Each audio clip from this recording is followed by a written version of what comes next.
বিসমিল্লাহির রহমানির রহিম। গত 15 বছর তথা 16 বছর আওয়ামী সরকারের অত্যাচার, নিপীড়ন, ষড়যন্ত্র, হত্যা, গুম, বিভিন্ন ধরনের অবিচারের যারা শিকার হয়েছিলেন, গত জুলাই গণ অভ্যুত্থানে যারা প্রাণ দিয়েছেন, তাদের আত্মীয় স্বজন, যারা আহত হয়েছেন, যারা নির্যাতিত হয়েছেন, তারা একটি দীর্ঘ প্রতীক্ষার পর আজ সকাল 11টায় ফ্যাসিস্ট আওয়ামী সরকারের প্রধান শেখ হাসিনার অপরাধের মামলার রায় ঘোষণা করা হবে, সেই অপেক্ষার পালা শেষ হচ্ছে।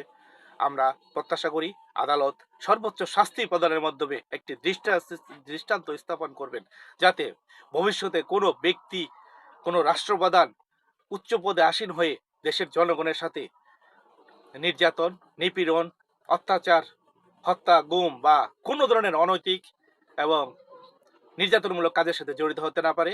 পরবর্তীতে যাতে যে কোনো শাসক একটুও অপরাধ করার সময় চিন্তা করে যে কি হতে পারে, কি অতীতে কি হয়েছিল।